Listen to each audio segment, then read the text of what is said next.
All right. We are live for yet another episode of the Vision Quest podcast. It's been a couple weeks. I think we got pretty busy, but we have a great guest on tonight. We are joined by none other than coach and also author Ron Lang. I appreciate you joining us. How you doing, sir? Doing great and glad to be here. It's Thanks for awesome. It's awesome. We talked a little bit beforehand and kind of talking to you. It sounds like you and I are kind of the same wavelength about a lot of things, especially when it comes to the growth of the sport, right? having me. Ultimately, you wrote this book obviously to help kind of grow things as far as that goes, but we're going to touch on that. We're going to get on to the growth thing, but we got to talk about you first.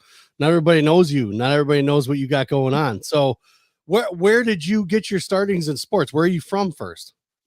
I was born and raised in Louisville, Kentucky, Nice. but I didn't get my wrestling start until I lived in Indiana.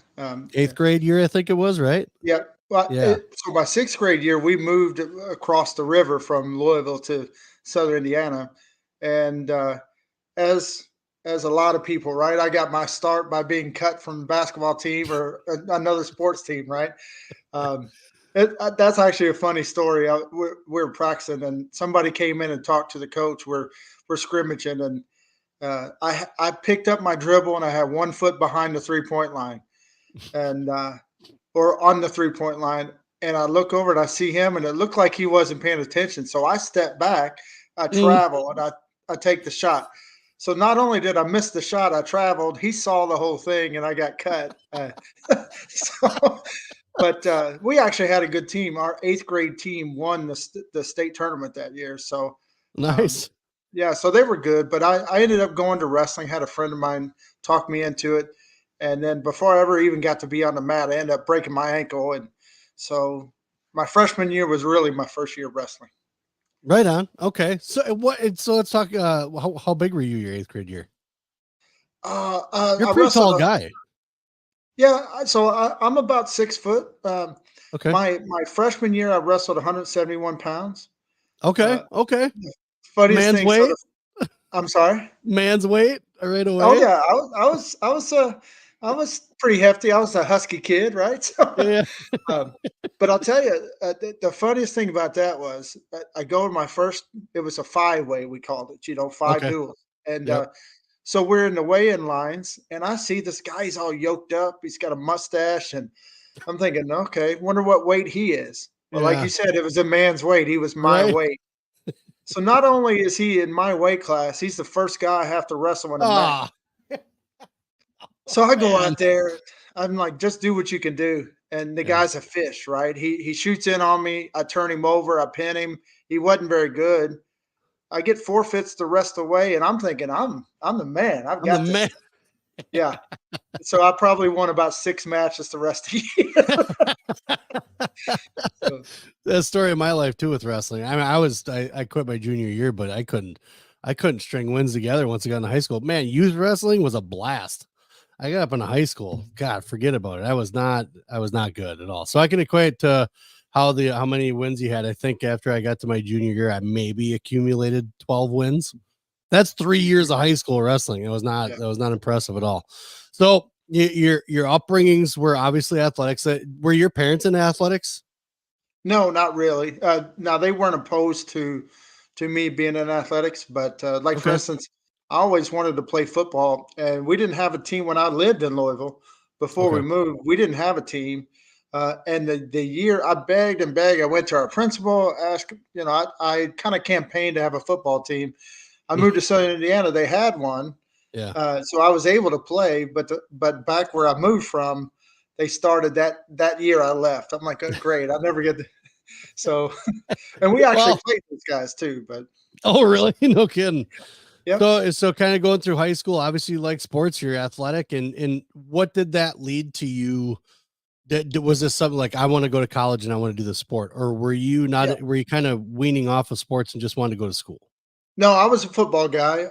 Okay. Thankfully, I always wanted to coach as well, and Okay. so I went to University of Kentucky, worked with the football team, continued to be involved with the coaching aspect, and then when I got out of school, so that's kind of a funny story. um, people like, well, why weren't you a GA? At the time, the Division I coaches were not coming from graduate assistant positions. They Okay. were coming from the lower ranks. You coached and recruited your own position. Okay. So I mean, I coached in Maine, coached in Northern Indiana, I coached different colleges, Wow. and the funny story a lot of people don't know about, even my family don't know a whole lot about, but I had an opportunity to coach, to be a GA with Nick Saban at Michigan State. Ooh, So, nice. you say you don't have regrets in life, but had some conversations with some people there and some other folks. And I made the decision to go coach my own position, stay coaching my own position and not be a graduate assistant. And next thing you know, he goes to LSU. There's a lot. I mean, people have different thoughts about this, but a lot of his coaching staff were GAs from different places that he was Right. given a chance to, and it was like, man. But it is what it is, and You move still on. enjoyed it.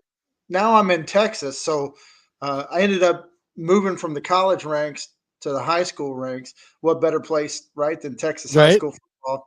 Uh, Yeah. and No kidding. my wife's from this area, so I Okay. did some high school coaching as well in the state of Texas.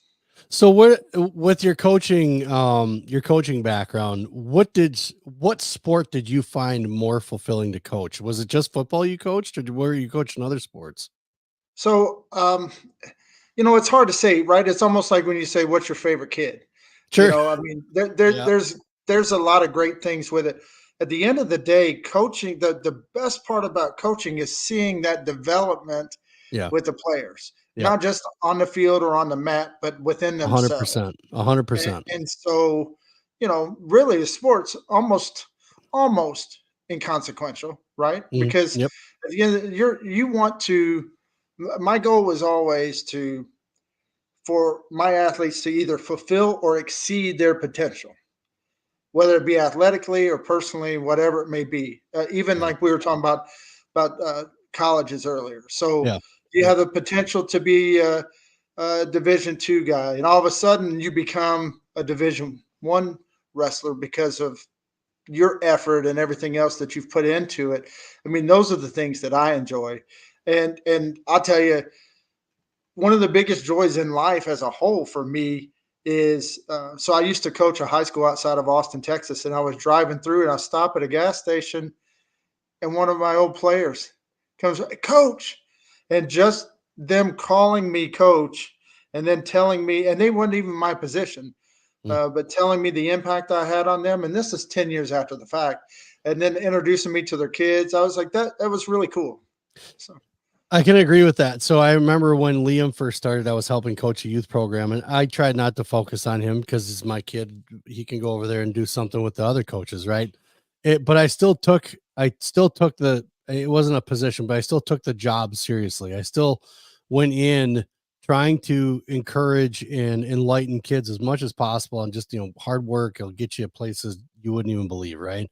And I remember there was this mom that came up to me, and I wore sweatshirts, right? I wore a hooded sweatshirt all the time at practice. I made it look like I was this guy trying to sweat off pounds, like I'm the high school guy in the room, kind of helping out. oh yeah, When I'm just 32-year-old, 34-year-old fat guy that's just walking around the wrestling room helping kids. And by the end of the season, I think it was the end of that season. Yeah, it was the end of that season. That kid would work out at home, and when he worked out at home, he wore a sweatshirt all the time.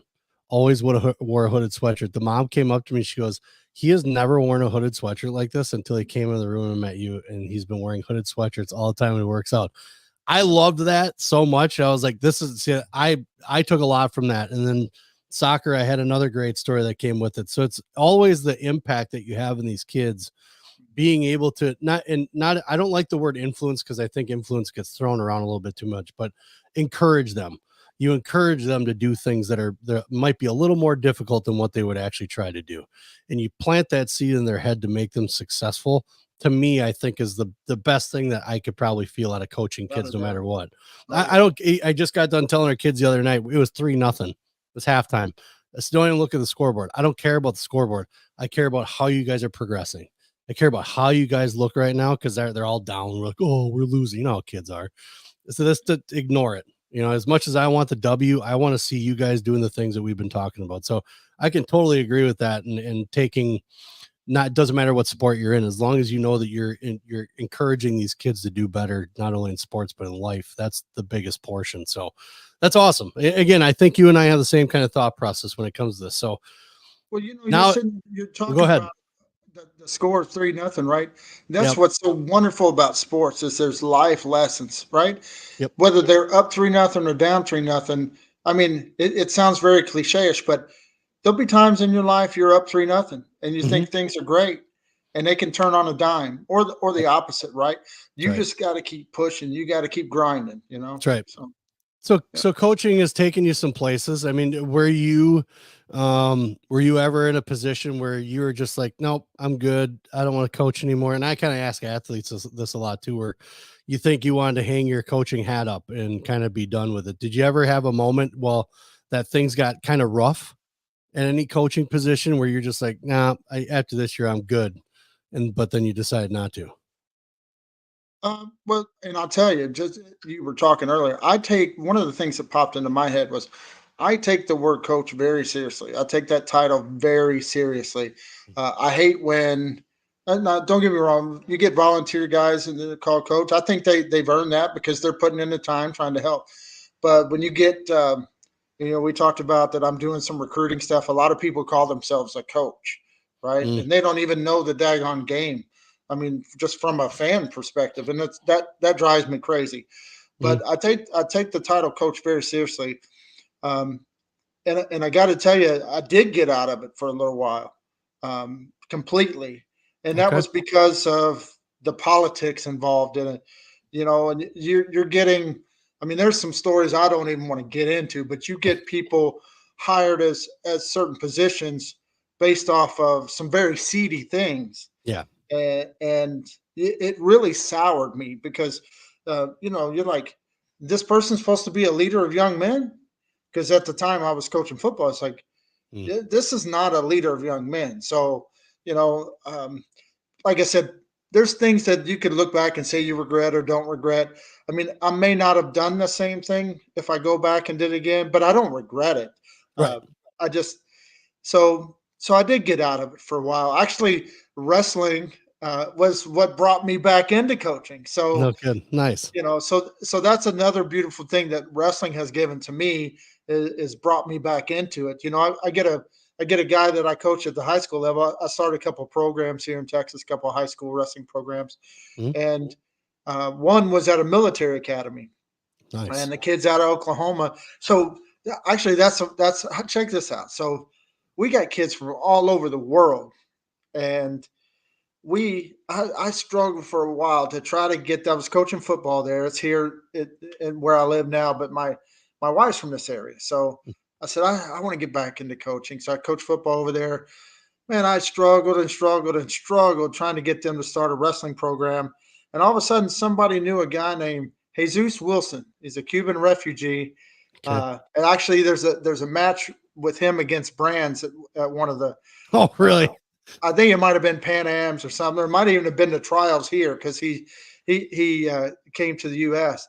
Mhm. So somebody found out about him that, hey, and this guy, he's training for the Olympics and everything else. So they said we're going to start a wrestling program because we've got this guy. I'm like, hey, when we've had a guy, right? So Jesus does this thing for a year, kind of gets some kids together, and then I take it over, and it was so cool because we had kids from Oklahoma, Ohio. We had one kid Pennsylvania who didn't stay long. We had a kid from Alaska, and we put this team together. We put a home duel together. We dragged the mats into the gym, and it was really neat, right? And Yeah. we ended up beating a team that was, I wouldn't say they were a powerhouse or that great, but they were in our area. They were considered one of the better teams. So we beat them in this duel, and I'm like, hey, we're just getting started. Yeah. So then Christmas break happens. The kid from Alaska, one of the kids from Ohio, like three other kids, they don't come back to this Oh, military school. And it's like, wow. But we had two kids. We ended up going to state. We placed eighth in state that first nice. year. We had two kids finish runner up, and both of those kids I ended up taking to senior nationals. Oh, So nice. Very It cool. was when it was in Pittsburgh. So Yeah, yeah, very yeah. cool. So you found a moment, and then obviously some redemption. Wrestling brought you back in.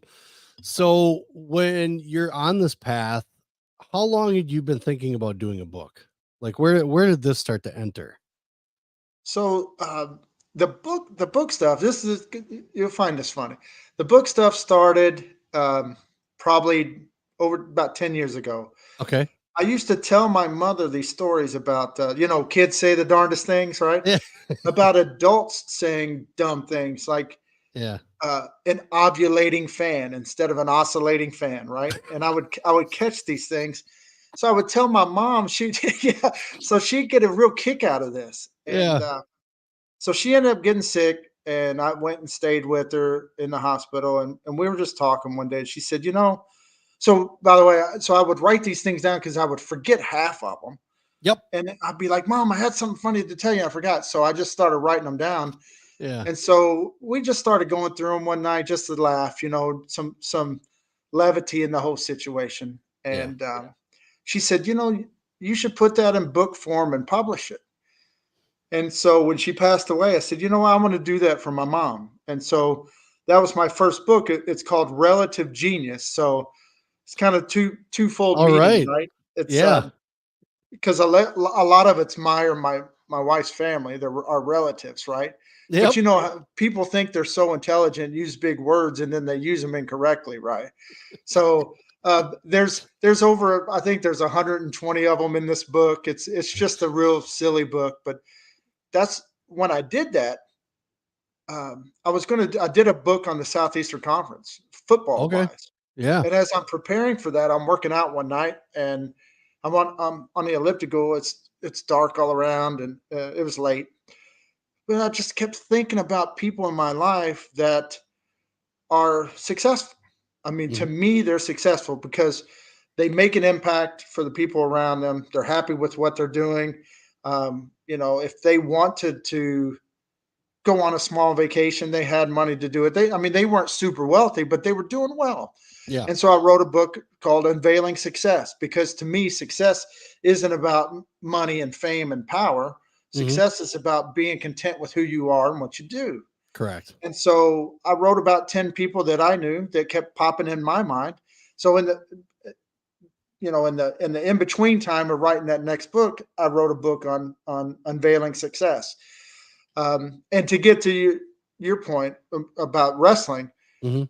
I know how great wrestling is. I think anybody that gets into it knows that it's one of the best pursuits that you can be involved in as far as personal development. And Yep. so I always knew that I wanted to shout from the rooftops, what good wrestling can do for people. And so just wasn't sure when that would be. I was actually going to write a book on adaptive athletics, Okay. but we went out to the U.S. Open in 2022 Mhm. and helped coach some guys out there. And I just said, you know what?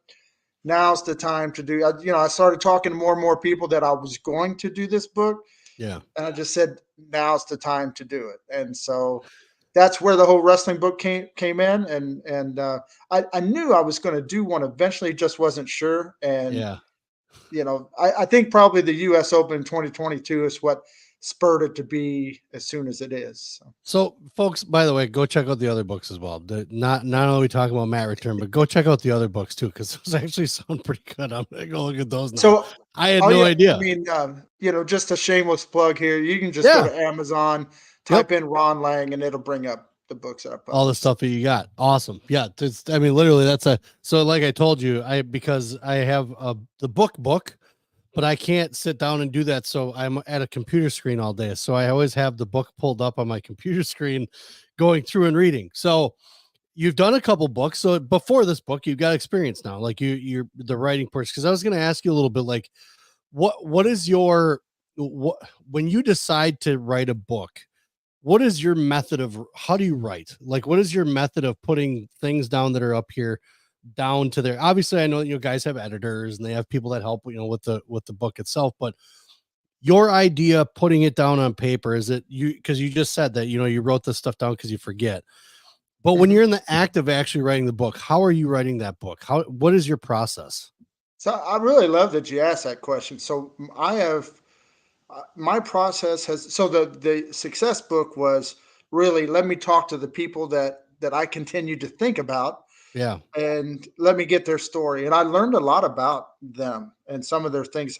Like my brother-in-law was one of them. He retired as a chief master sergeant out Oh, of the Air Force. dang. Uh, Okay. but I but I learned that he was at Mount Pinatubo when it exploded last. Nope. Before the base was closed down, so they had a typhoon come in, and right after that, the volcano erupts, and so there's blankets of ash Wow. just falling, and they're like crushing cars. I mean, some people even died. Everything. Oh my God. His family was there. They evacuate. He stayed behind as part of the I guess you call it the cleanup crew and to Yeah. secure the area. And that was something I knew, you know, the way he lives his life and the things that he's done in his life, he was successful. But I had no idea that he was there at that time. Right. And so Yeah. that That's was a cool crazy. story that unveiled itself. Yeah. So yeah. So But yeah, go keep ahead. going. Keep going. Keep I was going. just gonna say I think I have a unique process because I really just have a concept of what I want to do, Mhm. and I let the story write itself. Um, Okay. so, like when I was at these Southeastern Conference campuses, Yeah. I mean, I knew that I wanted to get around and see the campus, talk about the culture, the traditions, and things like that. Mhm. But things present itself, right? So, like an older couple that's been to 200 straight games or something, or Yeah. one time, this is before I wrote the book, my first game I took my wife to was a Texas A&M football game, and there was an older couple, and this lady was rubbing her rabbit's foot before Oh every boy. play, right? So the story writes itself, and I knew here because all 50 states in the United States are represented in this book. Yep. I knew that I had to keep it an open mind because you can't search for certain stories. You Mhm. have to Mhm. let it come to you. And Yep. then as you talk to people, and I use it like the story writes itself, and I joke around with words like I romanticize it a little bit, right? But Mhm. and we talked about you and I talked about this. The beauty of people's stories is the humanity in it, the Yes. personalization of it. And so why mess with that, right? I mean, Right. just be real and true. The story presents itself. And Mhm. and so I kind of reorder it, right? Yeah. And Yep. this book, I mean, there's different categories, different chapters, things like that. But Yep. but the stories themselves, they really kind of write themselves, right? I mean, let people know about others. And I mean, I'm not the one. I didn't come up with those people's story. They're just telling me their story, and I'm able to transition it into a part of the book that makes sense. So I think with the humanity portion, because we talk, obviously it's about wrestling, and I think, and maybe you agree, but I think wrestling presents the most high of highs and the most low of lows. Because as you explain in your book, this is an individual sport as much as it can be a team sport at the same time. Mhm. There's different angles to everything when it comes to that, but ultimately it is one person against one person. Sometimes you got to be 10 points ahead of the ref, but it's one person versus one person. And that's all you have. That's all you had to go by are the skills that you were taught. And because you have to think in fast pace, you have to, so humanity, I think the humanity level of it is just knowing that these people went through these struggles and they survived and they made it through. And it's not like they were down in the dumps and just, oh, I wish back in 88 in high school I would have won that state championship. I'd have a better job.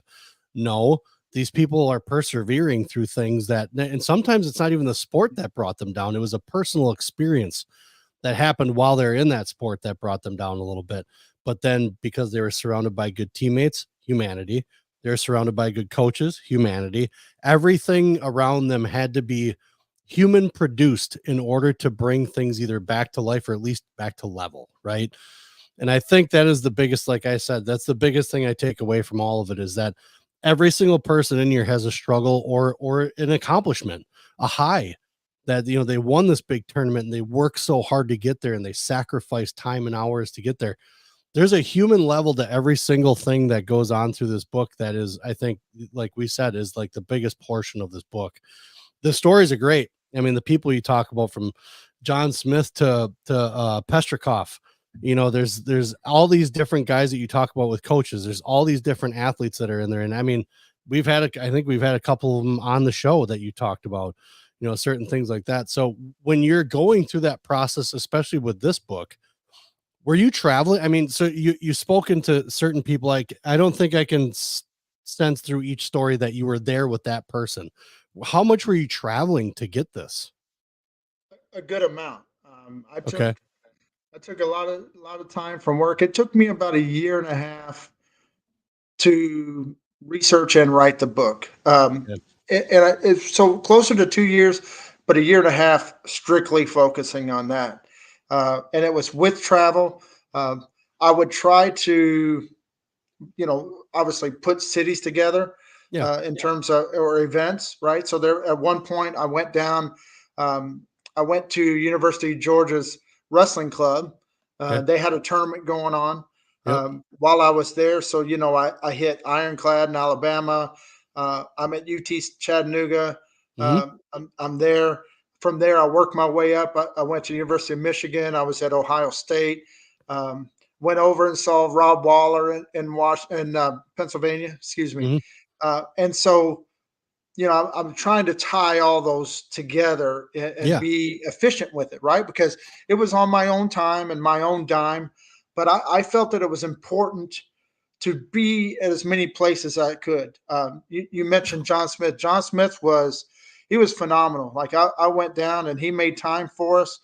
I think John Smith's one of the coolest. I'd never met him before, and he's one Yeah. of the coolest guys. I mean, he's like, "Hey, you want to set up a camera? You want?" I'm like, "No, we just talk, right?" Yeah. Yeah.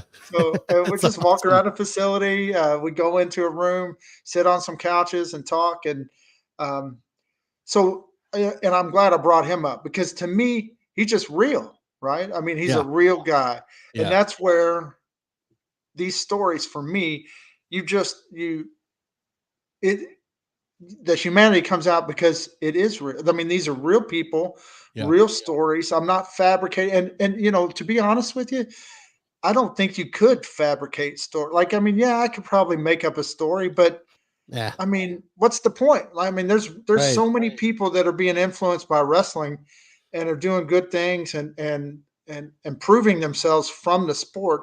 You don't have to make things up, right? So there Yeah. was, unfortunately, I didn't get to go out to Hawaii. The people Oh, there in you know, the people that are represented from Hawaii. Well, you mentioned Petrikov. yeah. Alaska would have also been good, but a lot of these people you meet up with, like at the U.S. Open or Yep. some of these national tournaments, and Yep.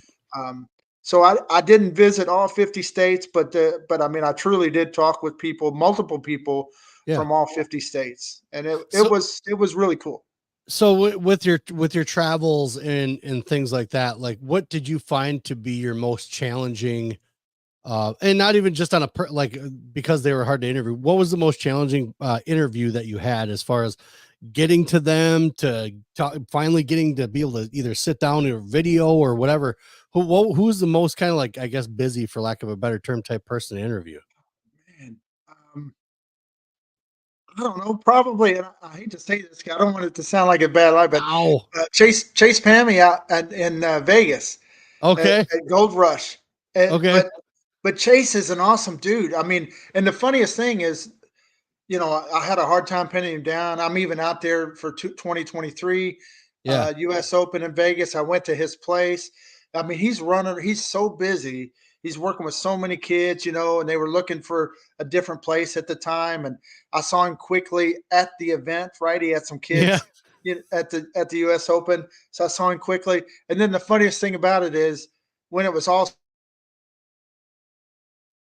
said and done, I published it. I'm at Tulsa Nationals in January. It might have been early Yeah. February, but I'm at Tulsa Nationals, and he's there with a bunch of kids, and we see each other about 18 times. Like that would have been nice when I was trying to pin you down for an interview, right? But so probably Chase, but it wasn't. He wasn't trying to avoid it, but he's just Right. so busy. And speaking of that, So I thought you were gonna say it was Mike Kraus, because that dude was everywhere. The late great, uh, that guy was yes, everywhere.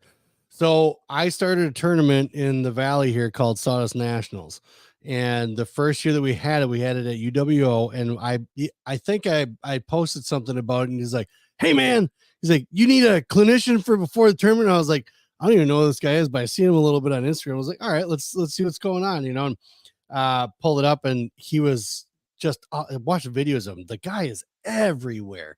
And you have obviously you talk about him in the book. And to me, that's why I was kind of curious, because some of these guys are just so busy, but they're not just busy, they're active. Like they like doing what they're doing, like in that Yes, capacity. yes. Yeah. So Kraus was, I mean, as you know, he's energy, right? Like Oh he's man. always, I mean, just he never stops. Never. And I mean, what a shock. I mean, so I don't know if you've seen this lately. I don't know what this whole new trend is about posting that people passed away, celebrities.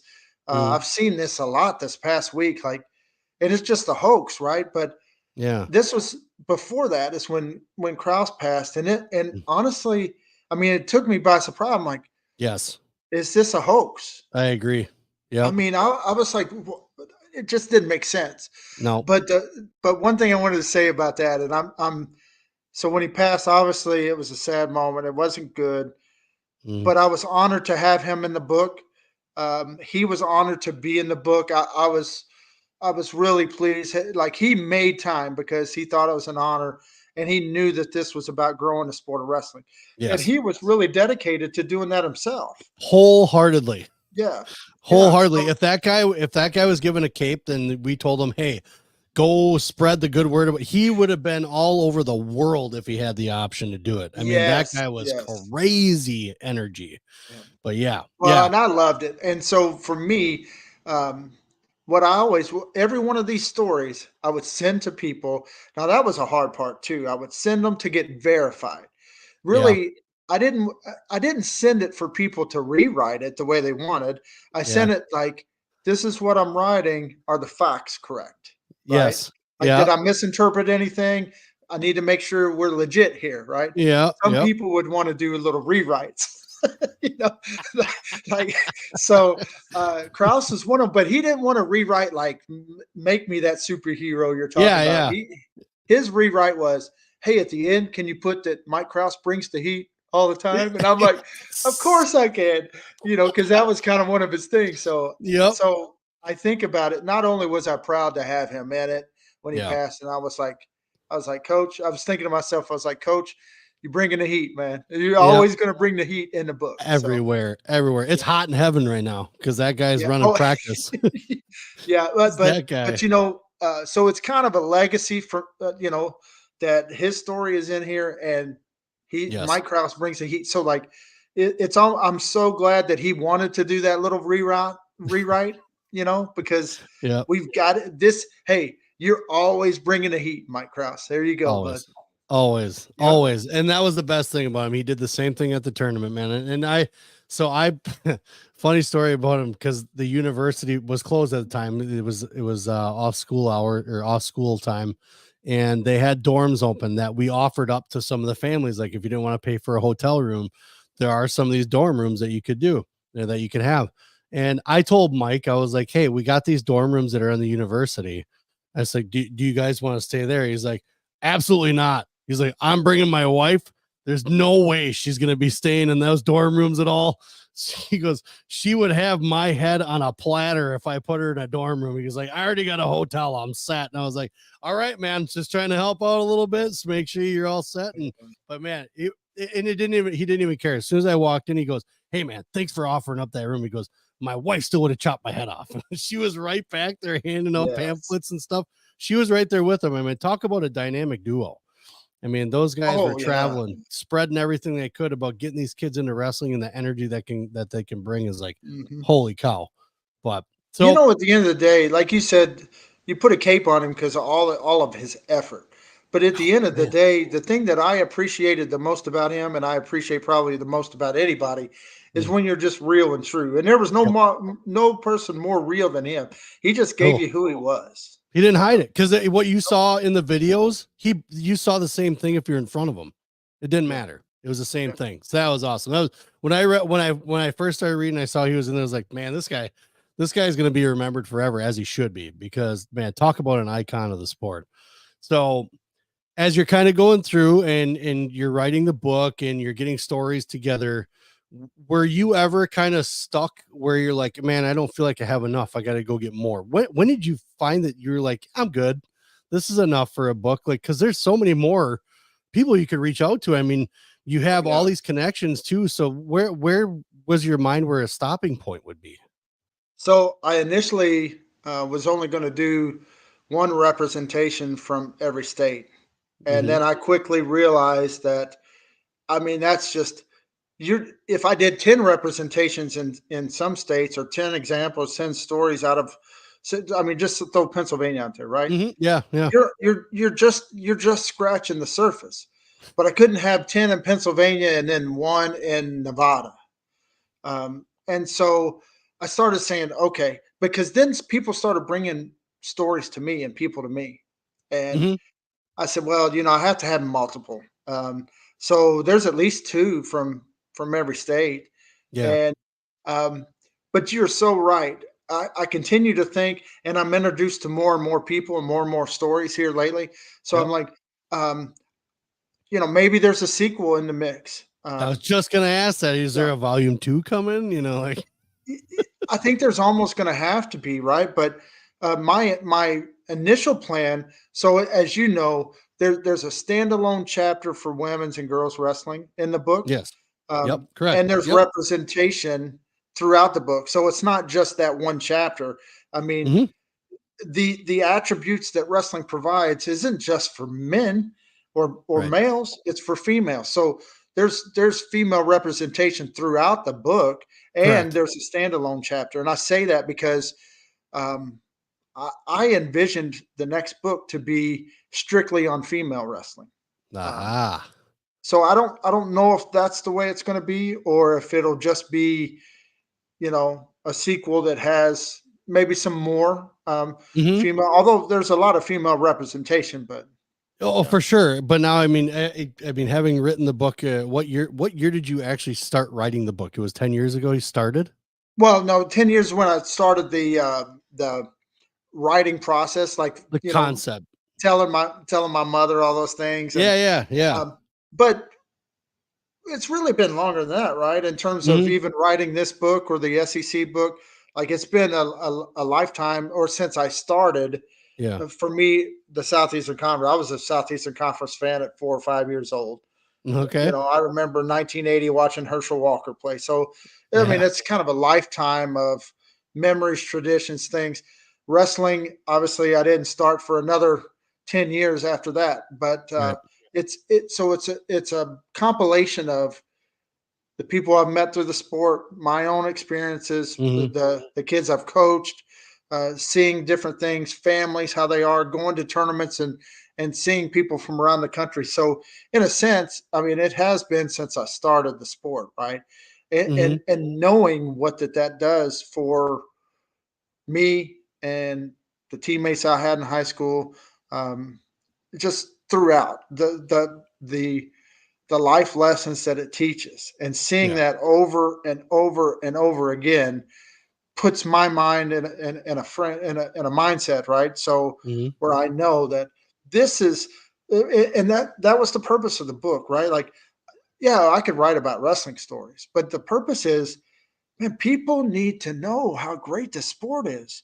If Yes. you are, yeah, if you stay in this sport for, say it's one season, as long as you don't quit during the middle of the season, if you give it a try, I promise you, at some point in your life, you're going to overcome something, or you're going to accomplish something, and Hmm. you're going to say, at least part of that was from things that I learned during wrestling. So I just brought that up to an athlete on our soccer team the other night. Not an awesome soccer player, but the kid goes out and gives it his all, right? When you put him out and I tell him what position, he may not even know how to play it properly, but I know he'll go out and he'll play hard, right? So we're talking a little bit after the game. Our JV tied, and I was happy with that because I think we'd been getting beaten by like 5-0, 6-0, 8-1, things like that. But talking to him out to the side a little bit, and he was bringing up that he was going to be joining the Air Force. And I was like, interesting. You're not in Mhm. the greatest shape on the planet, and you're gonna have to go through some basic training when you get there, no matter what. And it's like, hey, have you thought about joining wrestling at all? It's like it would help you on your journey if that's what you, because I think he's a senior this year.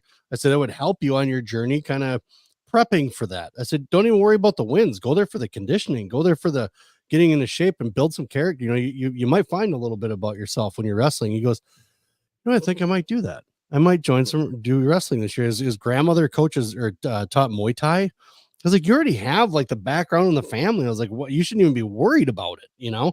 So he's like, I might look into that. I might join some wrestling. And so, in contrast of what you were kind of talking about, the timeline is, especially with the female wrestlers, that it's grown.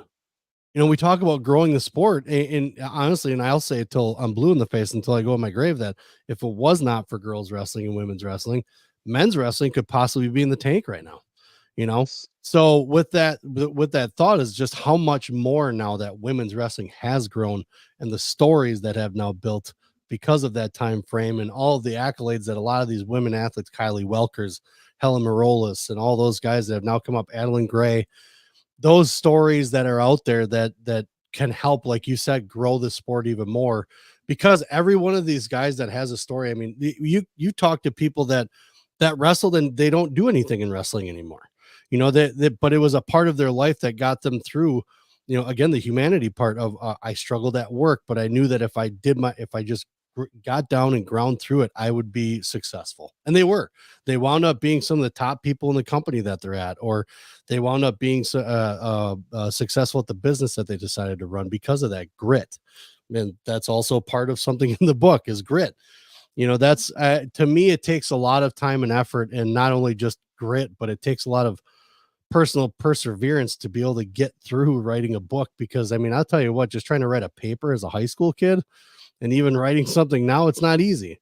So I guess, what was the biggest challenge of the book itself and pushing through some of the writing of the book? Did you think that we're everybody worries about if someone's going to like it, but were you kind of like, I don't know if people are going to really buy this and buy into it, which everybody I've talked to so far I know has it, and they think it's a great read. So where were some of the challenges you found? So the biggest challenge for me was with over 150 stories, getting Yes. them out, getting those folks to read it and to quote unquote verify it. So I Mm. had, Okay. Yep. you Yep. know, I kind of had my schedule, and then I would have all this listed out. Yep. Um, and then I knew that I had to start breaking it down in chapters because, I mean, just like wrestling itself, right? So I mean, as you see in the book, I mean, really, there can be thousands of attributes from Yep. wrestling, Yep. virtues, values that you draw from wrestling. So I break that down, and then each chapter talks about three of them, or it talks about an age group, and so the two biggest challenges for me were to where do I put these stories? Is it Mhm. in is it an age group category? Or is it in a virtues or values category? Yeah. Some of them, you know, they have multiple ones, but then I also didn't want to have, say, two from the state of Iowa together in the same chapter, so I was going to break that up. Yep. Um, the other thing, but the verifying the stories, getting people to understand that I'm on a timeline, and I'm sorry, but it's not your timeline. I need you to read these three paragraphs and tell me if Yeah. if it's factual the way I think it is. Yep. And so, you know, and people are busy. Don't get me wrong. I'm not saying that they're out watching Oh, TV yeah. and, Right. ignoring it, but to get all of those back and say, Yeah. hey, you're good here, or Whew. like there was one, for instance, they felt like I kind of missed the point.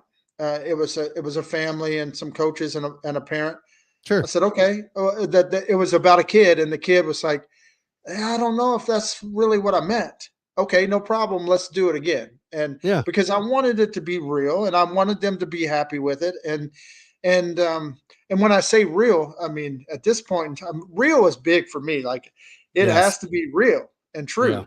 I agree. But at the same time, like my hand could be real, Mhm. and you could say, "Oh, well, your thumb's bent or whatever." But in my mind, I might be thinking something else. So for this kid, especially being a high school age kid, Yeah.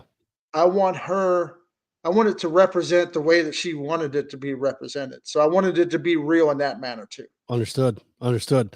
And we talk about growing the sport. I mean, if you gave this book, I'm gonna attest to it this way, if you gave this book to a kid who knows nothing about wrestling, right? Yep. Because you're not, it's not like you're not, the book isn't going through terminology and talking about, that kind of thing. It's the stories that involve the sport itself. If you gave this book to a fifth grade kid and you said, hey, read this story right here, that kid could possibly, and I don't care what sport he joined, he could use that story right there and be like, oh, I can do this. That I am capable of doing this. And so I'm so growing, glad that and you said that. and then they could jump into wrestling because of it. So it's growing the sport that way, but at the same time, it's also growing kids' confidence in themselves within the sport and life, just like we Yes. keep talking about. So it was, were you kind of in seeing that vision as you're putting these stories together? Like, man, if I was a kid right now and I read this would, I would definitely, I'd go through a brick wall for someone right now, kind of thing. Definitely. And to be honest with you, so glad you brought that up because I guess you'd call it my elevator speech or my tagline Yeah, when I approach people, talk to them about being in the book and all that. They were like, well, some people, I mean, of course, you're going to get mixed reviews, right? Some people are like, for sure. I'm not sure. Well, what do you mean? And how are you going to grow wrestling? And other people would be all for it. But this was my vision. My vision was this. At the end of the day, I said, if nothing else comes of this, this will make this book a success. And that is, if a club coach or a high school coach could take my book and say, hey, Susie, Johnny, mom, dad, you all read any chapter out of this book and tell me why you wouldn't try wrestling, Hmm. then we're good. I'm a success. I'm happy. Then it's done its job. And so at the end of the day, that's my thing. I think you could choose any chapter. Now, the secret to that is I'm Johnny and I'm going to look at the table of contents and I want to see something that sticks out to me. So it is going to be prevalent whatever chapter they read. Yeah. But I challenge anybody at all. You may never heard of wrestling and you may not, or you may dislike wrestling. I challenge anybody to read this book or a portion of it and number one, say it's not entertaining. Number Hmm. two, say it's not inspirational. I mean, number three, say it's not motivational. I mean, it's because it's real people doing great things in Yeah. a difficult sport. So, Yeah. I Yeah. mean, No. And I wholeheartedly agree. And I think that we kind of talk about the fact that this isn't a book that's written in succession. Like, you put it together, you still have to, you had a rhyme and a reason of how you wanted things to be in here, but you don't have to read story one, story two, story three, story four. yep, You can read story one, then you can go to story 20. You can come back and go to story 12. So this book is a book to be able to go and literally inspire yourself. Like you said, you could go to you could go to a chapter within here. If you like what that chapter says, just the title of it, you could go right to it and start reading it. yep, So that's what makes, to me, that, because of the attention span that I have and the things that I have to do, that's also what makes this book so much easier than going reading a Stephen King book that you have to keep track of what's going on throughout. yeah, If you can't read 4 paragraphs in a row, you have a problem, because this is exactly what this is for, to read the story, take something from a story, whether you can apply it to yourself or you start applying it to yourself. You could go to another story and do the same thing. You don't yep, have to go in succession. So that I as a reader can appreciate that in the way that it takes you through. So with putting the book together, you have to sell a book. yeah. Right, you have to be able to market, and you have to be able to not just have it on Amazon, but you got to put it out there. But you've partnered up with some really great people out there. I mean, we're talking about, Rudis, and there's a couple other ones that you had to, who are your shirts made by again? Blue Chip? Cliff Keen. Cliff Keen, Yep, that's right. yep. So you partnered up with some really good people to get this put together. So talk about the aspect of getting the book out there. Now you got it all together, you got your stories together. What was that like, trying to get this marketed? You've done other books before, so you kind of knew, but we're talking about the wrestling community. This is a little different. So that's the hardest thing. I mean, some people probably think that in high school I like writing term papers and all that. Yeah. No, I was the type of kid that, oh, it's due tomorrow at 8 a.m. Okay, it's midnight. I better start writing this thing. And Scribble, that's how I scribble. Yeah. was. But But the hardest part of this whole thing is the marketing and getting the word out there.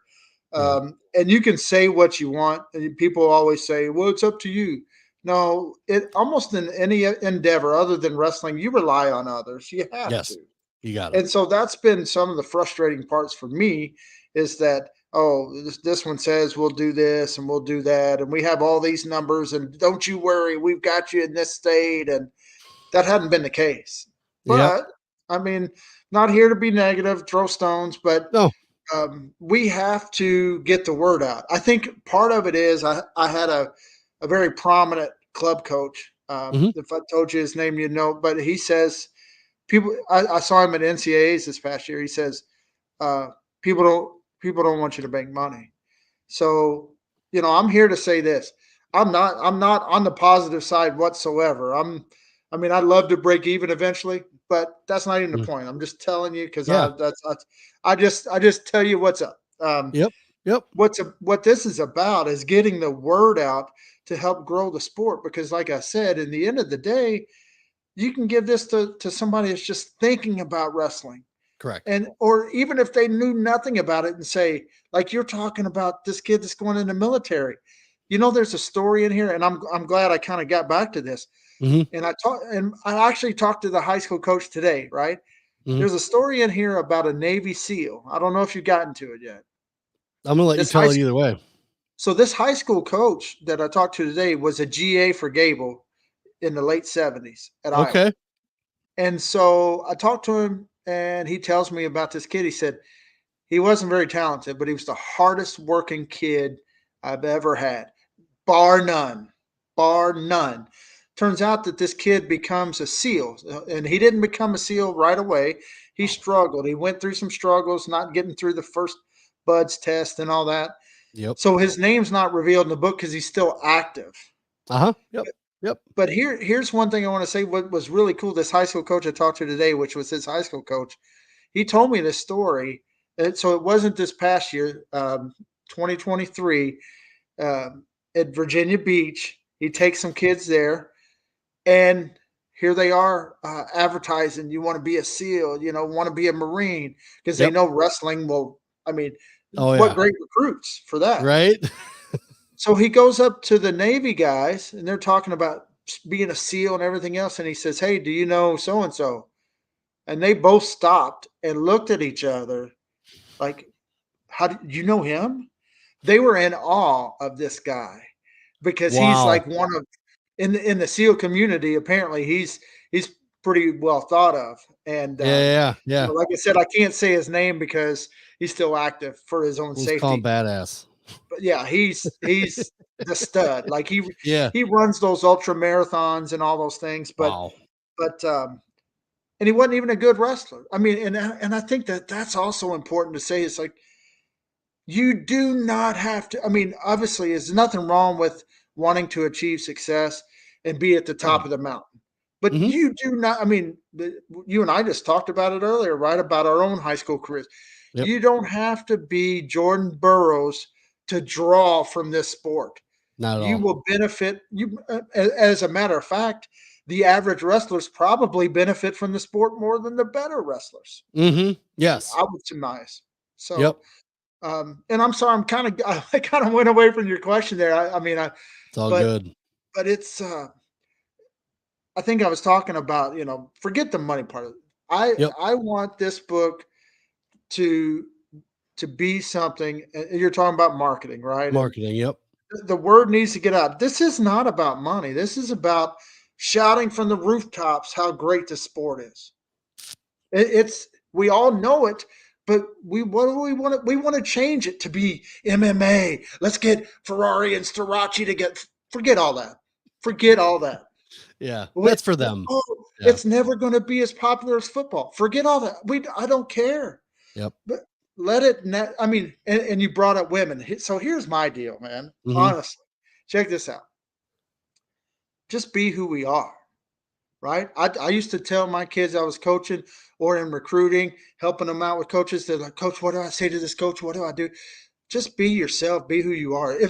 If you want to find a girlfriend or a boyfriend, my advice to them would be who you are. If they don't like you for that, it's not going to work out anyway. Correct. Just Yep. move, be who you are, and then you'll Right. be happy too. So, like us as wrestlers, let's be who we are, man. Yeah. We have the most transformative sport in the world. Mhm. It has ever been and as ever will be. So let's stop trying to change it to be something else. Yep. We don't have to be the most popular. We're never going to be MMA. We're never going to be NFL, and that's okay. Agreed. That's okay. Agreed. Let's be who we are. And I think the best example is that is this. When we started opening the doors to have women wrestle in their own divisions, Mhm. guess what happened? I think we were all surprised by a lot of things. Number one, that so many girls wanted to try it. But number two, they just fell in love with the sport. Almost instantly. Yes. Almost instantly. Look at the numbers. The numbers Yeah. don't lie, you know? We didn't have to change it to do anything. Nope. Just let them have an opportunity, and the girls fell in love with it. And what more could you ask for? Mm. That's why we wanted to open it up to you guys, to give you an opportunity to compete against other females Yes. and try it. And you tried it and you liked it. We do these girls, it's not the fastest growing sport because we're forcing them to be in it, Correct. fallen in love with it. And as a parent, as a coach, what more could you want than your kid or your athlete to just love the sport? How great Yeah. is that? Right, right. And it's the simplicity of the sport is what really brings out. I mean, you're talking about one-on-one, like we said before, the simplicity of the sport will bring out who you are. Oh So if yeah. you're someone that's trying to hide it on the outside, once you get on that mat, you show out exactly who you are.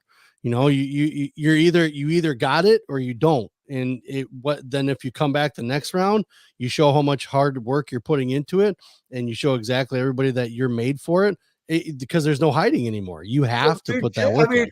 how about the women's wrestling? And I think this is the craziest thing. Like where we come from, right? We see it all the time, and it's still hard for us to fathom. But girls will go out there and fight tooth and nail with each other, Yes. and then as soon as the whistle blows, they're not even off the mat. They're hugging each other, darn Yes. near asking for their phone number. They're best of friends. That's right. That's I mean, right. that's crazy, but it's cool, right? That's right. That's right. And it's done that since at the dawn of time, I think, with the sport. If you look at Yeah. the international style, same thing. You know, these Mhm. guys going over to foreign countries, these guys we're bringing some of those guys back here. You know, they're coming here and they're creating US relationships. Our guys are going over there and creating foreign relationships. And honestly, I mean, other than soccer, I can't think of a more worldwide sport. So I was actually going to bring that up, right? I'm going to turn the tables on you and ask you a question. Yeah. So Yeah. I think like growing the sport, there's so many things that we can do to grow the sport. I talk about the book, like let's just get the book out there so people know exactly what this sport's all about. Yep. Um, but as far as growing or improving the sport, however you want to look at it, I mean, so I bring that up when you say soccer and your experience in soccer. Yeah. Don't we need to go back to having what I call friendlies, right? Let's have Yeah. some duels, some home and away duels with That don't Dagestan, matter.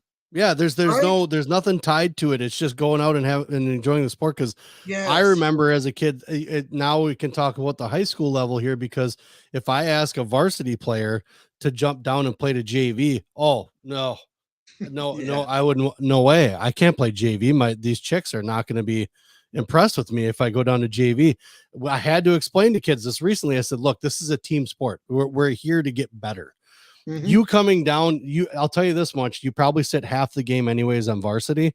Why don't you come down to JV with some of these guys who are going to be coming up to varsity with you next year, get better, and we'll play a friendly little scrimmage. We'll all play together. Like you said, we'll get Kakana down the road, and we do it. I think we do it every year. We scrimmage with those guys just to play. When I was a kid, I didn't care where I played. I just wanted to play. I just wanted to play.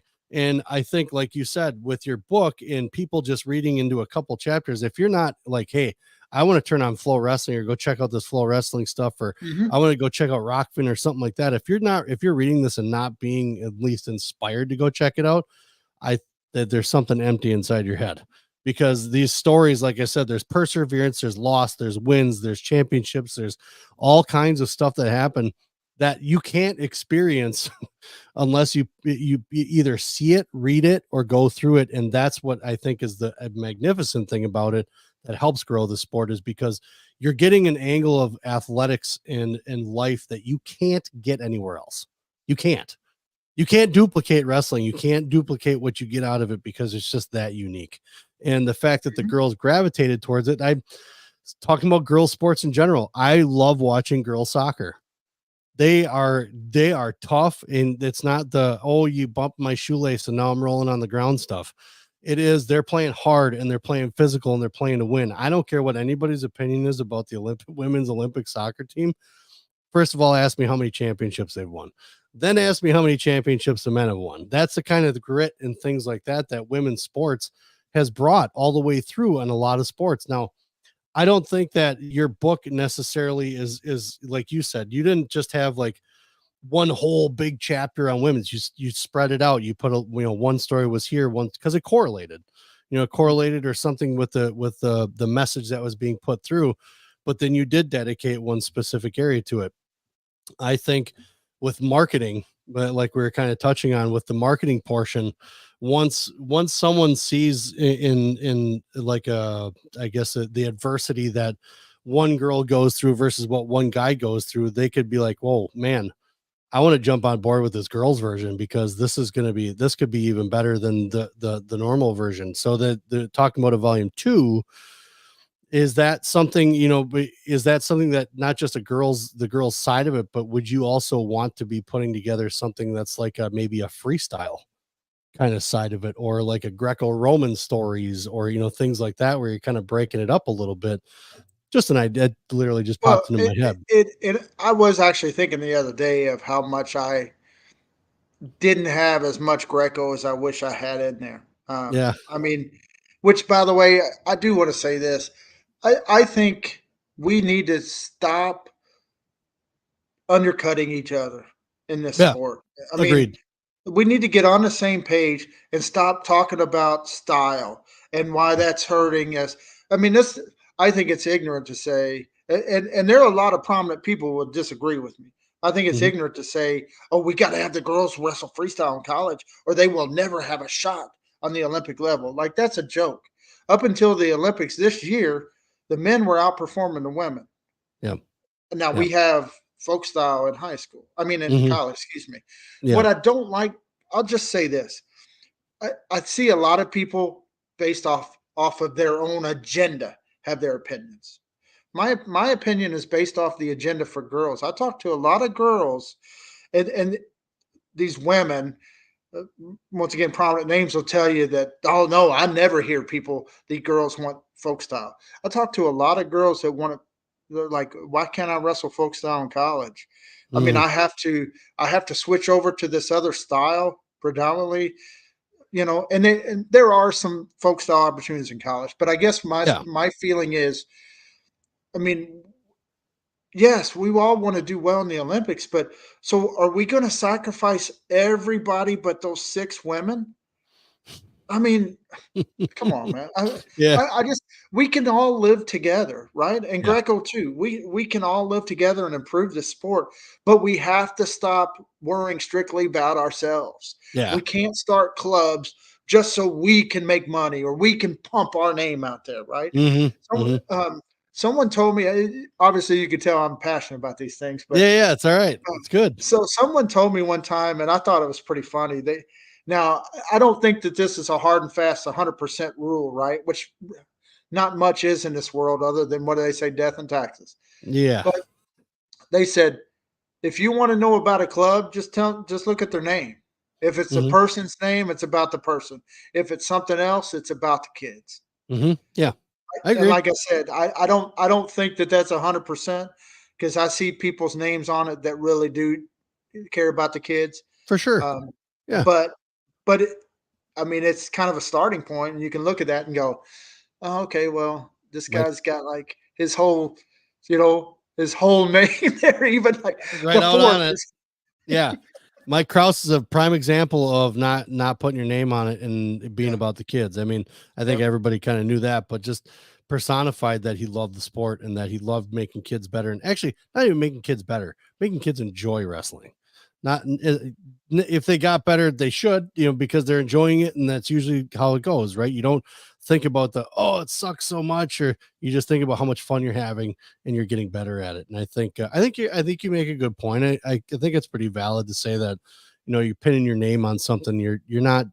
I mean, it's a marketing ploy. I Yeah. mean, if you're a big enough name, you put your name on something, it's going to sell something, right?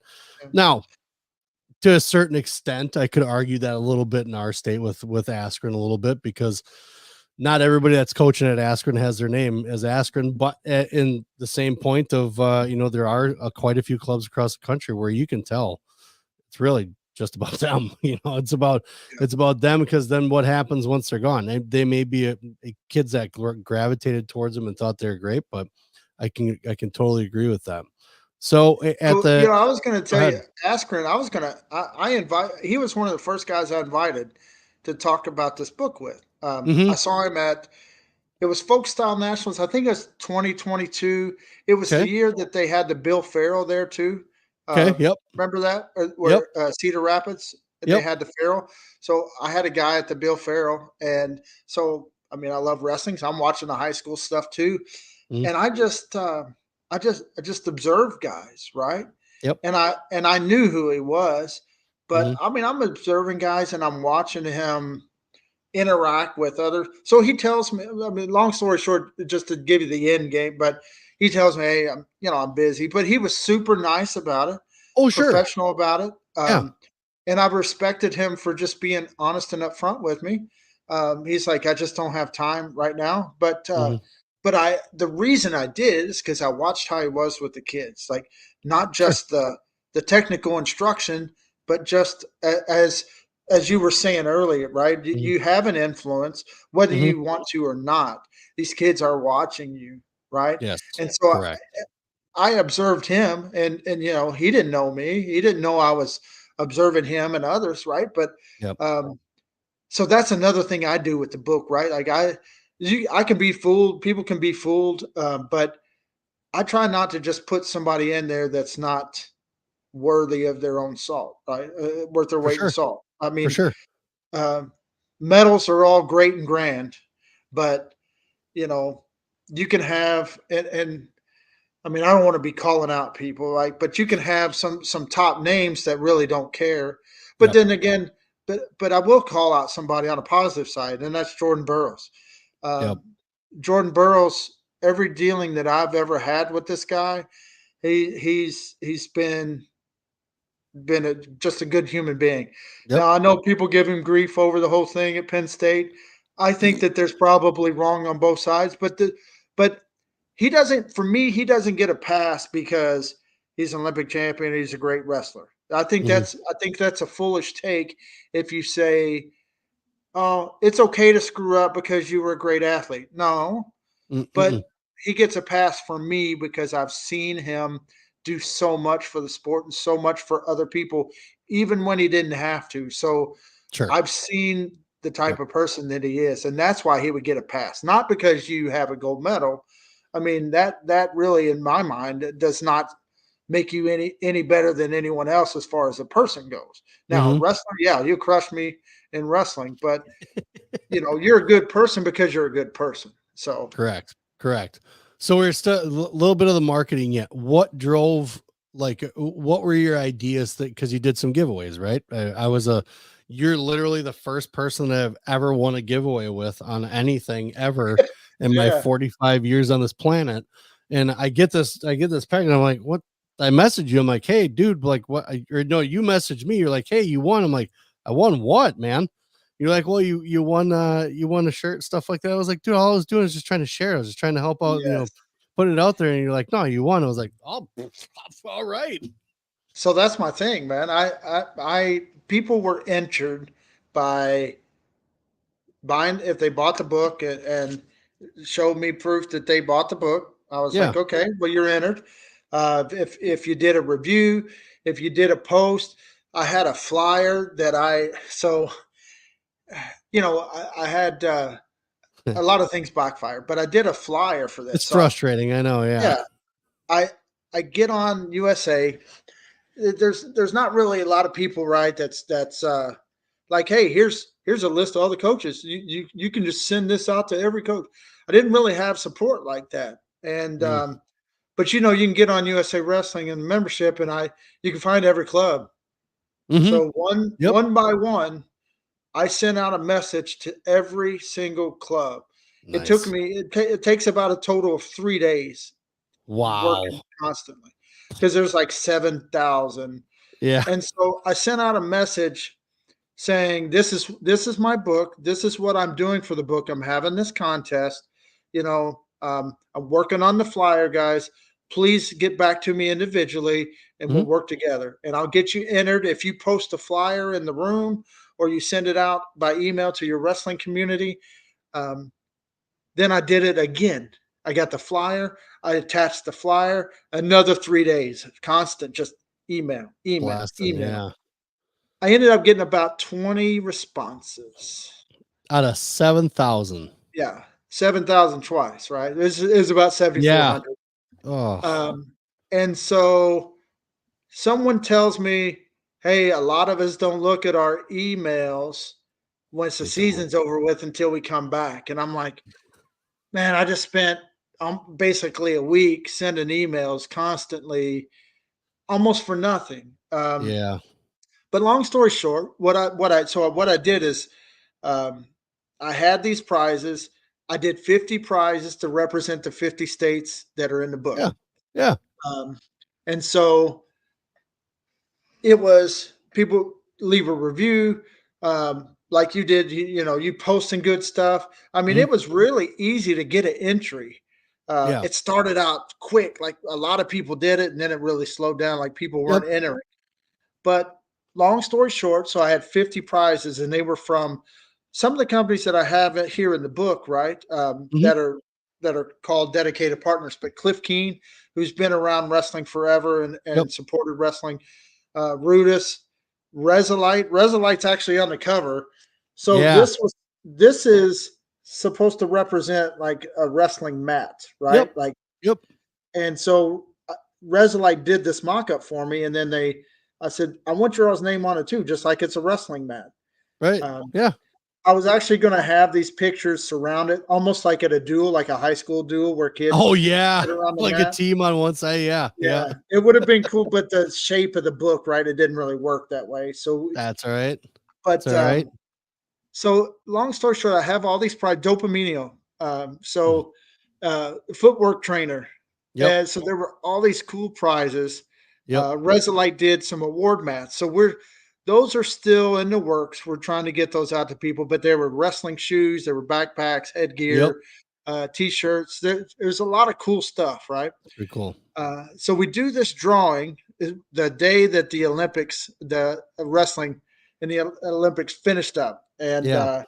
you were one of them. I'm like, I mean, it was random. I did it on Instagram Live, and it Yeah. wasn't, it was just everybody that you got an entry or two or three. I just threw it all in a box. And the only thing I was kind of hoping was maybe we don't have the same person. Like if they have multiple entries, Yeah. I mean, I'm putting them in there. So I'm like, Yeah. maybe we can not get one person, but unfortunately we didn't. But Yeah. 27 states were represented with the winners. Nice. And then the cool part about that is I made it. I knew. So all those companies, what I did is they gave me some discounts. I bought all the stuff myself.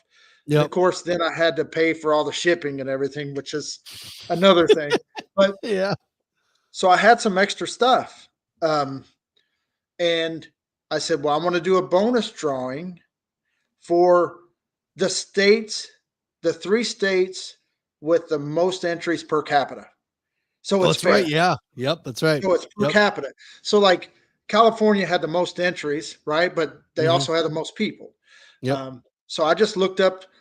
What I did was it might not have been the most recent numbers for the states, Yeah. but I kept the source the same.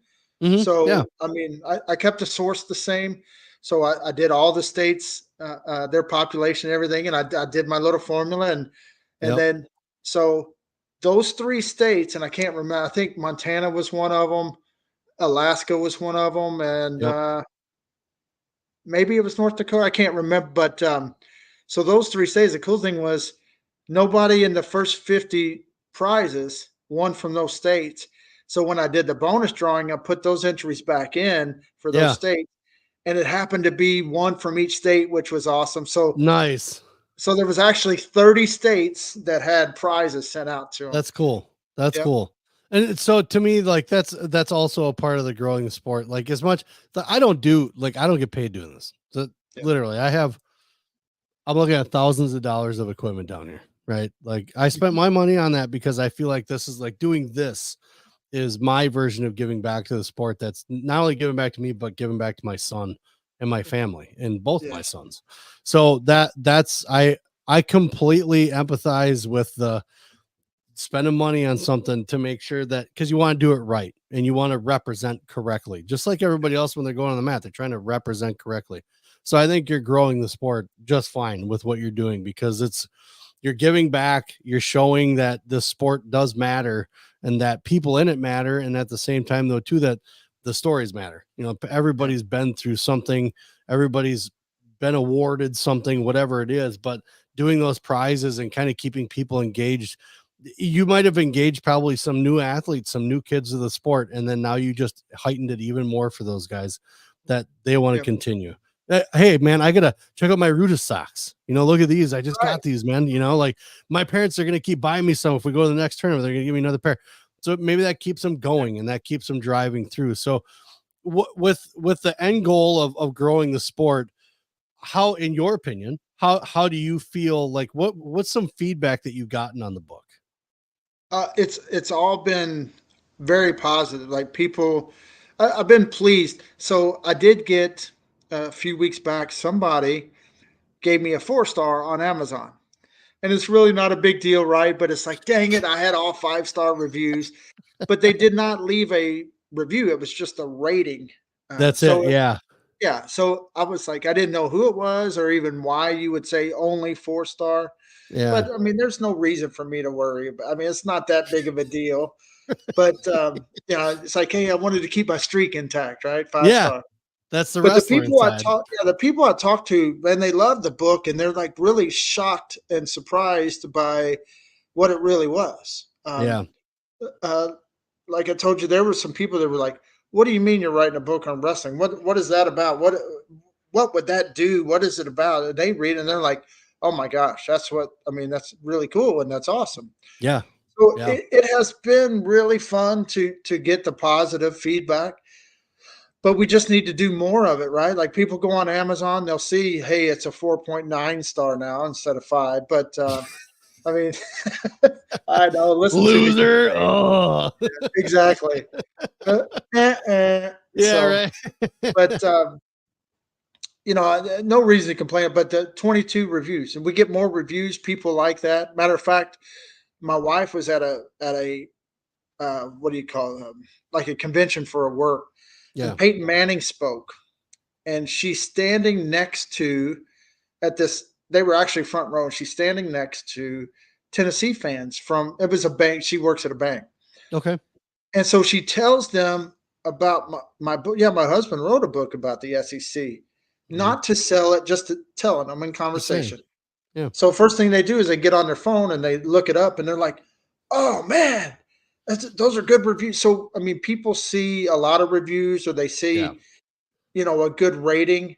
It Yep. draws them to it. So I mean, we could help with that. But one thing that I struggle with, and I don't know why this is so hard for people, but man, just email. Send it out to your Yeah. email list of your wrestling community.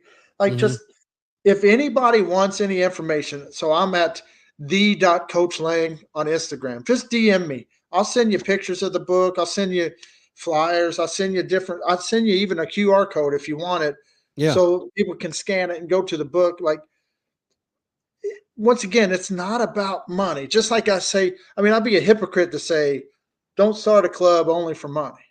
And then I'd say, Right. I'm writing a book just for money. Like that, what a hypocrite. But Right. it's not about money. It's about growing the sport. And so if I can do anything for anybody to get information about this, because like you said, there are stories that somebody will relate to in here. I Correct. promise you. There's Yep. 150 different stories, people from Olympic champions down to 5-year-old kids, Yep. boys, girls, men, women. Um, People will relate to these stories, and they'll see something in wrestling that I believe that will prompt most people to at least give it a try. So that's where, when I think about growing the sport, that's what, not everybody's going to stay in it, but there will be some that do, that stay with it. That's And, correct. and then think about this, like, what if we have somebody that joins the sport for 2 years and they get out of it, whether it be their last 2 years of high school or they go to another sport or whatever it is. But when they're older, right? I mean, I've really only wrestled 4 years, and look at the things that I'm doing for wrestling. And I probably do less than a lot of people in wrestling, but somebody joined wrestling and they see, hey, oh, that was 20 years ago, but my son's at a high school and they have a wrestling team. Hey, Johnny, you should try this. Man, it's hard, but I mean, Yep. I loved it, and of course their history is probably going to be altered and they'll be like, I was the county champion or whatever. Right, right. But I mean, people will go back to it. And you mentioned the women. How cool is it going to be when we get to a point where now we have more women coaches? Obviously, we're having more women wrestlers, but uh, what about that? More women officials, which Mhm. is growing now. But Yep. what about when we start having more women CEOs, more women business owners, and people that can give back to the sport that way because they were given an opportunity to participate? Yep.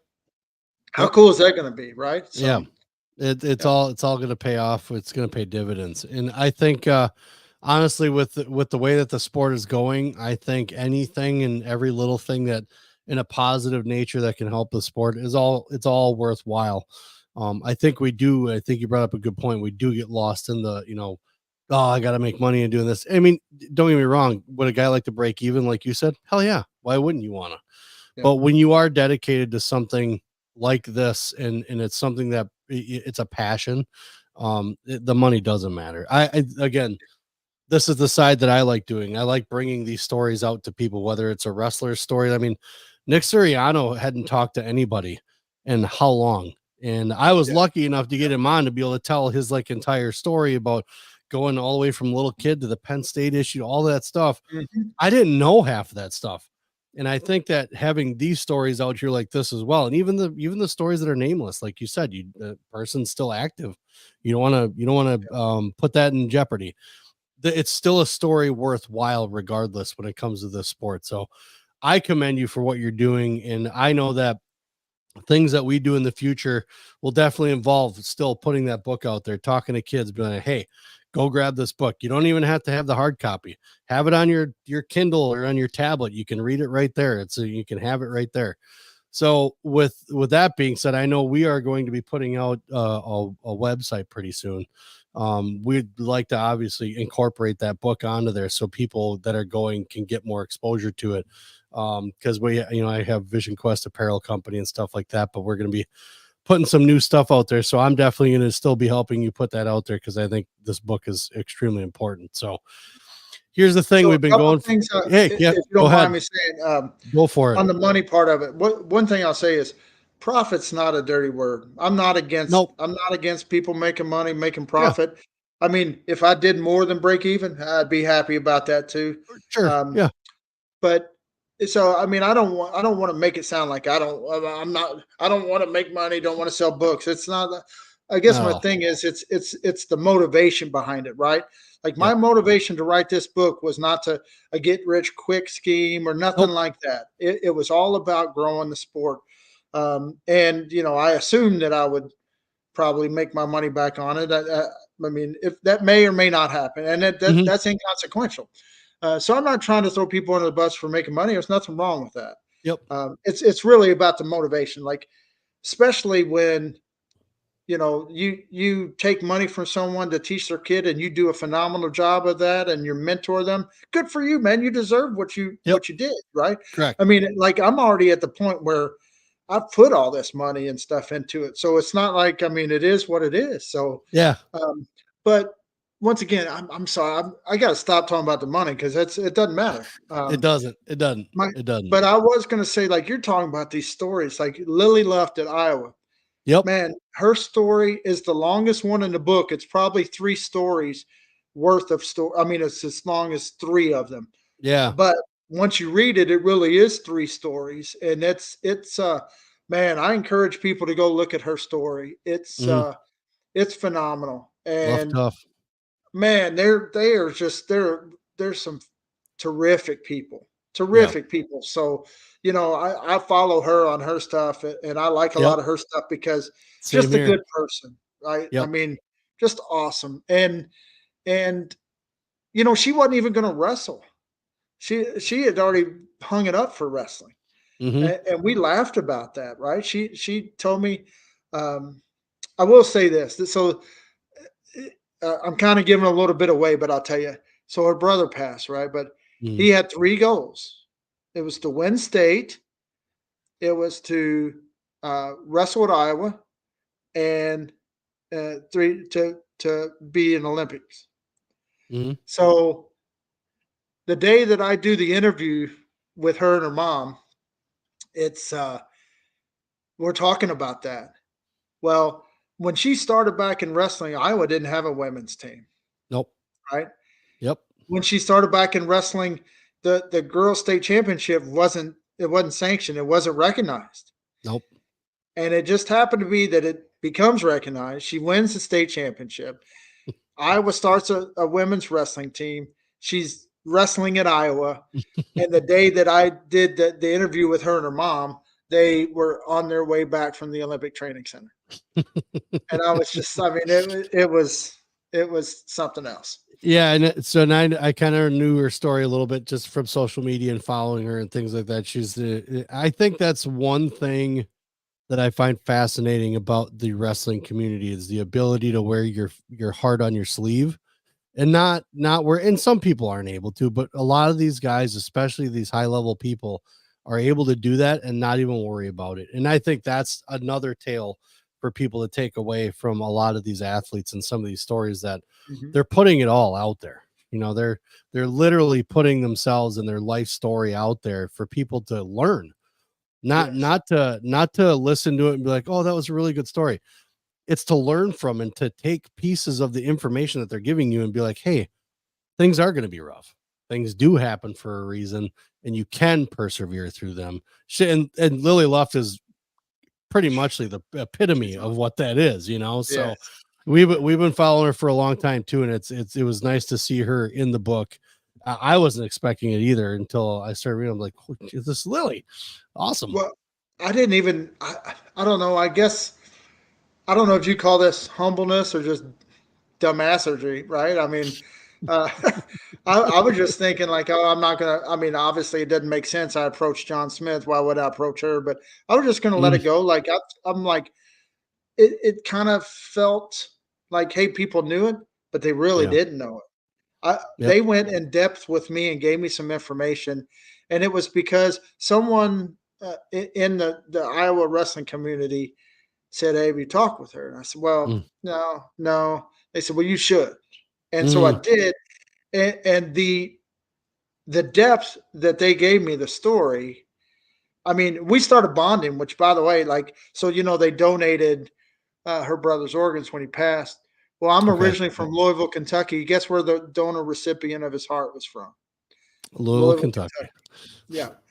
My brother passed away. Myself, my youngest brother passed away in a car accident, and we donated his organs. So Mm, there was some natural, some natural bonding there already, yeah. and it was, Yeah. and I might be getting teary eyed now and think about my brother and think about their situation, Yeah. but we bonded a little bit through that, and they're just wonderful people that are. I mean, it's the epitome, like we talk about, like what a good person is do the best you can do Yeah. without being self-centered, and Yep. that's the Luff family. They are going to do the best that they can do, and then at the same time help others. And Yep. it's just they're great, man. They're awesome. So, They are. They definitely are. And a great story. And I encourage every single person that has listened to this show, has seen the show, go out and get the book Matt Return. Again, you can get it physically in your hands, you can do it digitally. It doesn't matter where you get it. Get out and get it. We're at about an hour and a half. I want to give you the opportunity to kind of do some shout outs at the end here, because you've been working with people. If there's someone that you haven't mentioned you want to bring up, who you got for shout outs?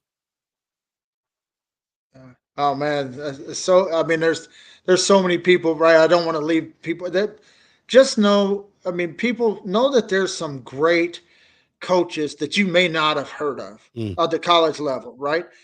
There's also at the great coaches at the club level that you may have heard too. But mm, there is a lot of good people in this sport, mhm. and there's a lot of people that care about growing the sport, care about helping people individually. It's just like with anything else, do your homework, vet people. Just because you don't know their name. I mean, I talked to one of our winners of our mat. He was telling me the other day, I got in touch with him. He won one of the award mats from Resolite.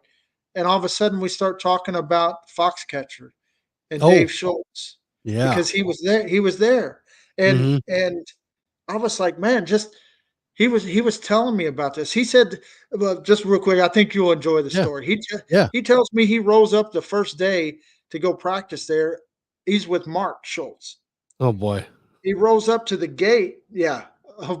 He rolls up to the gate and the gates, he punches the code in, Mark does, and the gate's starting to open. And this guy's like, hey Mark, there's a tank. There's a tank.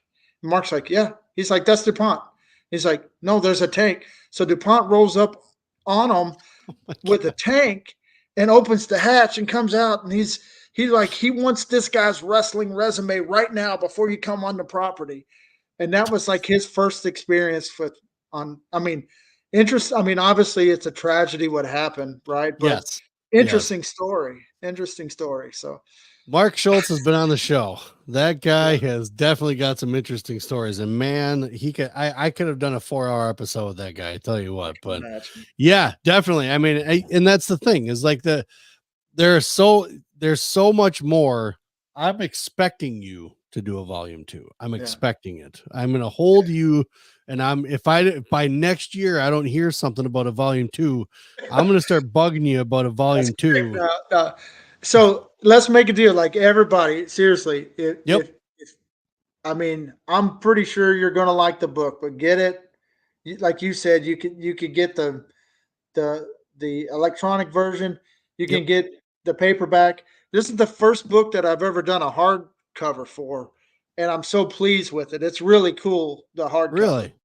Yeah, and so what I just want to say is, if you want to grow the sport, and not just because it's my book, but if you want to grow the sport, just let people know about it. I'm not Yeah. saying that you have to go buy everybody a book or talk them into it. Just tell them about it. And Yep. if you read it, then you'll really know what it's about and you'll be like, oh, okay, this is what they were talking about, right? Like Yep. I say a lot about being real and true because that's who I am. At the Mm, end of the day, I'm real and true about this book. And, yeah. so I'm not just saying that this stuff's in there. I mean, it talks about, in the beginning, like you said, it talk about some rules, regulations, but it's elementary. It's for those Yep. people that are learning the sport. Yep. uh, at at the back of the book, there's a resource guide, right? That has Mhm. from every state you can look at. I mean, you can find a Yep. lot of good stuff. So there's after every fourth chapter, there is, I guess you'd call it a poem that I've Yep. written. Yep. The one for the girls is pretty cool. At the very end, my favorite is called "The Essence of Wrestling." Mhm. That's something that we've talked about, maybe putting music to, and it being the one shining moment for the NCAA tournament.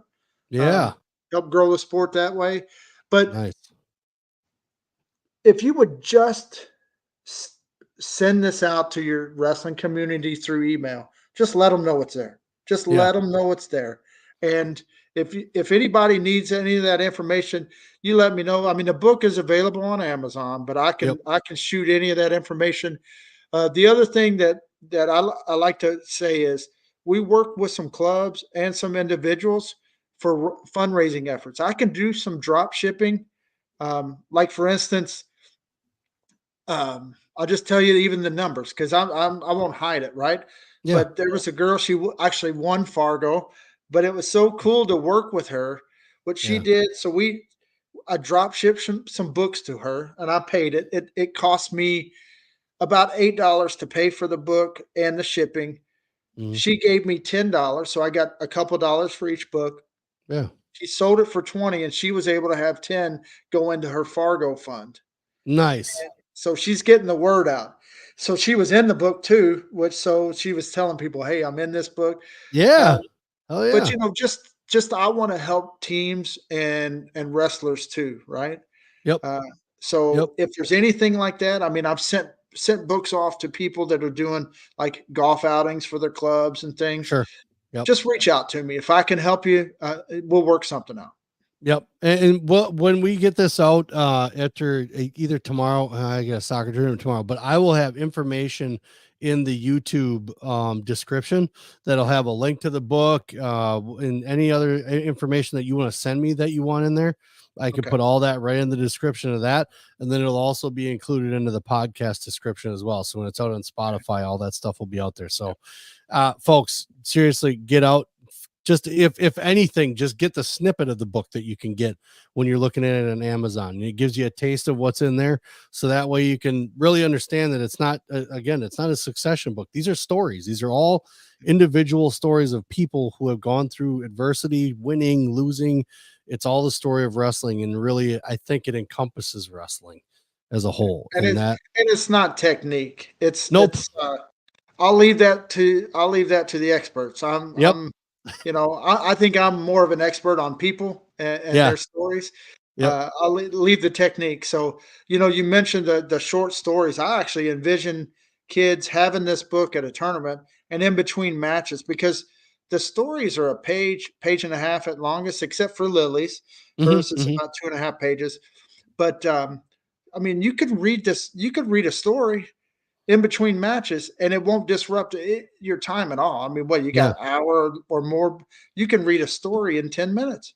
It So, may not disrupt your time, but it could also affect and maybe even better the outcome of your next match. You never appear, know.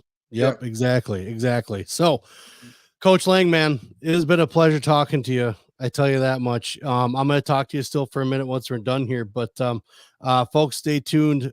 Go get the book. Stay tuned for our website. Thanks to our sponsors, Appleton Tattoo, Anabolic Army, and then we got 920 Hats, Hat Company. But go out and get the mat return. Honestly, you're not going to be disappointed. Hey, before I go, I Yep. do want to say this. I really appreciate you having me, and I've invited some people to come watch us tonight, right? And Yeah. it's really because I want them to see you and the things that you're doing. I I appreciate appreciate that. what you do to grow the sport. So Appreciate it. your sponsors and the people that follow you, thank you for what you guys do. Follow them because that I mean you do a great job helping sports. So thank you. I appreciate it. I appreciate it. Everybody, this has been another episode of the Vision Quest podcast. Go check out the mat return. We're going to be talking after we're done here. Everybody else, peace.